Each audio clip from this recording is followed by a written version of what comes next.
பிரியமானவர்களே, இயேசு கிறிஸ்துவின் இணையற்ற நாமத்தில் உங்களை வாழ்த்துகிறேன். இந்த மன்னா டுடே என்ற டெய்லி பாட்காஸ்டை கேட்கிற உங்கள் ஒவ்வொருவரையும் கர்த்தர் ஆசீர்வதிப்பாராக. மீகா 4வது அதிகாரம் 13வது வசனம் இப்படியாய் கூறுகிறது: சீயோன் குமாரத்தியே, நீ எழுந்து போரடி, நான் உன் கொம்புகளை இரும்பும் உன் குளம்புகளை வெண்கலமும் ஆக்குவேன். நீ அநேக ஜனங்களை நொறுக்கி போடுவாய். அவர்கள் தேடி சேர்த்ததை நீ கர்த்தருக்கென்றும் அவர்களுடைய ஆஸ்தியை பூமிக்கெல்லாம் ஆண்டவராய் இருக்கிறவருக்கென்றும் நியமிப்பாய் என்பதாக. சீயோன் குமாரத்தியே, நீ எழுந்து போரடி. Arise and thresh, O daughter of Zion என்ற தலைப்பின் கீழ் இன்றைய மன்னாவை தியானிக்கப் போகிறோம். மணவாட்டி சபையை வேதம் சீயோன் குமாரத்தி என்று அழைக்கிறது. கரைதிரை ஒன்றுமில்லாத கற்புள்ள கன்னிகையாய் கிறிஸ்து என்னும் ஒரே புருஷனுக்கு நியமிக்கப்பட்ட கர்த்தருடைய ஜனங்களை குறிக்கிறது. சீயோனின் கூட்டத்தை சேர்ந்த நீங்கள் எழுந்து போரடித்து சுதந்திரியுங்கள் என்று கர்த்தர் சொல்லுகிறார். தேவன் மனிதனை ஆளுகை செய்யும்படியாக சிருஷ்டித்தார் என்று ஆதியாகமம் 1:26 கூறுகிறது. பின்பு தேவன் நமது சாயலாகவும் நமது ரூபத்தின்படியையும் மனுஷனை உண்டாக்குவோமாக, அவர்கள் சமுத்திரத்தின் மச்சங்களையும் ஆகாயத்து பறவைகளையும் மிருக ஜீவன்களையும் பூமி அனைத்தையும் பூமியின் மேல் ஊறும் சகல பிராணிகளையும் ஆளக்கடவர்கள் என்றார். சகலவற்றையும் ஆளுகை செய்யும்படிக்கு கர்த்தர் நம்மை உருவாக்கினார். ஆதி பெற்றோராகிய ஆதாமையும் ஏவாளையும் பாவம் செய்யும்படி செய்து அந்த ஆளுகையை பிசாசு அவர்களிடத்திலிருந்து திருடிவிட்டான். திருடன் திருடவும் கொல்லவும் அழிக்கவும் வருகிறானே அன்றி வேறொன்றுக்கும் வரான். நானோ அவைகளுக்கு ஜீவன் உண்டாயிருக்கவும் அது பரிபூரணப்படவும் வந்தேன் என்று யோவான் 10:10 எழுதப்பட்டபடி பிசாசு திருடன்.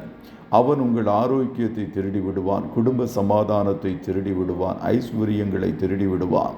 ஆகையால் தான் இயேசுவை கூட பிசாசு உயர்ந்த மலையின் மேல் கொண்டு போய் நிறுத்தி உலகத்தின் சகல ராஜ்யங்களையும் ஒரு நிமிஷத்திலே அவனுக்கு காண்பித்து, இவைகள் எல்லாவற்றின் மேலும் உள்ள அதிகாரத்தையும் இவைகளின் மகிமையையும் உமக்கு தருவேன். இவைகள் எனக்கு ஒப்பு கொடுக்கப்பட்டிருக்கிறது. எனக்கு இஷ்டமானவனுக்கு இவைகளை கொடுக்கிறேன் என்று லூக்கா 4வது அதிகாரம் 5-6 வசனங்களின்படி சொன்னான். இவைகள் எனக்கு ஒப்பு கொடுக்கப்பட்டிருக்கிறது, இவற்றின் மேலுள்ள ஆளுகை என்னிடம் காணப்படுகிறது என்று சொன்னான். ஸ்திரீயின் வித்து சர்ப்பத்தின் தலையை நசுக்கும் என்று ஆதியாகமம் 3:15 எழுதப்பட்டிருக்கிற முதல் தீர்க்க தரிசன வார்த்தையின்படி இயேசு கல்வாரி சிலுவையில் சத்துருவின் தலையை நசுக்கி அவனுடைய துரைத்தனங்களையும் அதிகாரங்களையும் உரிந்து கொண்டு அவனை வெளியரங்கமான கோலமாக்கி சிலுவையில் அவன் மேல் வெற்றி சிறந்தார். சத்துரு முழுவதுமாக தோற்கடிக்கப்பட்ட இடம் கல்வாரி சிலுவை. ஆகையால் நம்பிக்கையோடு சிலுவை அண்டை கடந்து வந்து இயேசுவின் இரத்தத்தால் பாவங்களற கழுவப்பட்டு அவருடைய பிள்ளைகளாய் மாறினவுடன் சத்துருவின் மேல் கர்த்தர் நமக்கு அதிகாரத்தை தருகிறார். அந்த அதிகாரத்தை பயன்படுத்தி நாம் இழந்து போன எல்லாவற்றையும், சத்துரு திருடின எல்லாவற்றையும் திருப்பிக் கொள்ளுகிற நாட்கள் இந்நாட்களாய் காணப்படுகிறது. நீங்கள் எழுந்து போரடித்து சுதந்திரிக்க வேண்டும் என்பது கர்த்தருடைய விருப்பம். தெபோராள் எழும்புமளவும் இஸ்ரவேலிலே தாயாக எழும்புமளவும் கிராமங்கள் பாழாய் போயின. இஸ்ரவேலின் கிராமங்கள் பாழாய் போயின என்று நியாயாதிபதிகள் 5:7 கூறுகிறது. அதுபோல நாம் எழும்பு மட்டும் சத்துரு கிராமங்களையும் பட்டணங்களையும் அதன் குடிகளையும் பாழாக்கி விடுவான். எழும்பு எழும்பு பலன்கொள், கர்த்தரின் புயமே, முந்தின நாட்களிலும் பூர்வ தலைமுறைகளிலும் எழும்பினபடி எழும்பு. ராகாப்பை துண்டித்ததும் வலு சர்ப்பத்தை வதைத்ததும் நீதான் அல்லவோ? மகா ஆழத்தின் தண்ணீர்களாகிய சமுத்திரத்தை வற்றி போக பண்ணினதும் மீட்கப்பட்டவர்கள் கடந்து போக கடலின் பள்ளங்களை வழியாக்குனதும் நீதான் அல்லவோ என்று ஏசாயா 51:9-10 கூறுகிறது. வேதம் நம்மை கர்த்தருடைய புயம் என்று அழைக்கிறது. ராகாப் என்பது எகிப்தை குறிக்கிறது. வலு சர்ப்பம் பார்வோனை குறிக்கிறது. எகிப்தியரையும் பார்வோனையும் வாதைகளினால் வதைத்ததும் செங்கடலை வற்றி போக பண்ணி அதிலே வழியை உண்டாக்குனதும் நீங்கள் என்று கர்த்தர் சொல்லுகிறார். கர்த்தருடைய ஜனங்கள் இன்று கர்த்தருக்காக எழும்பினால் கர்த்தர் உங்களை அவருடைய வல்லமையுள்ள புயமாக மாற்றுவார். எழும்பி போரடிக்க வேண்டுமென்று கர்த்தர் விரும்புகிறார். போரடித்தல் என்பது சுதந்திரிப்பது என்பதையும் குறிக்கிறதாய் காணப்படுகிறது.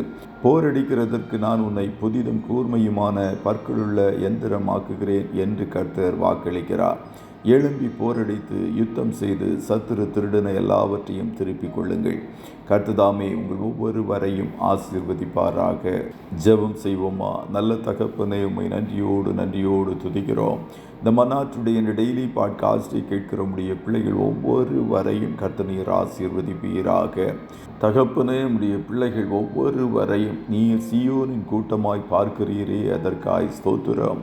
உம்முடைய பிள்ளைகள் இந்த நாட்களில் எழுந்து போரடிக்கத்தக்கதாய் ஒவ்வொருவரையும் நீர் பலப்படுத்துவீராக.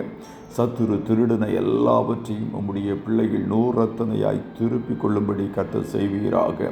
தாவீது இழந்து போன எல்லாவற்றையும் திருப்பிக் கொண்டது போல உம்முடைய பிள்ளைகள் என்னத்தையெல்லாம் சத்துருவின் நிமித்தம் இழந்து போனார்களோ அத்தனை காரியங்களையும் மீண்டும் சுதந்திரிக்கும்படி செய்வீராக. இன்றைய தினம் உம்முடைய பிள்ளைகள் கையிடுகிற எல்லா வேலைகளையும் ஆசீர்வதியும். போக்கிலும் வரத்திலும் உடனிரும். கண்மணி போல காத்தருளும். ஆட்டுக்குட்டியானவருடைய இரத்தத்துக்குள்ளாய் ஒவ்வொருவரையும் கொடுத்து இயேசுவின் நாமத்தில் வாழ்த்தி ஜெபிக்கிறோம் நல்ல பிதாவே. ஆமென், ஆமென்.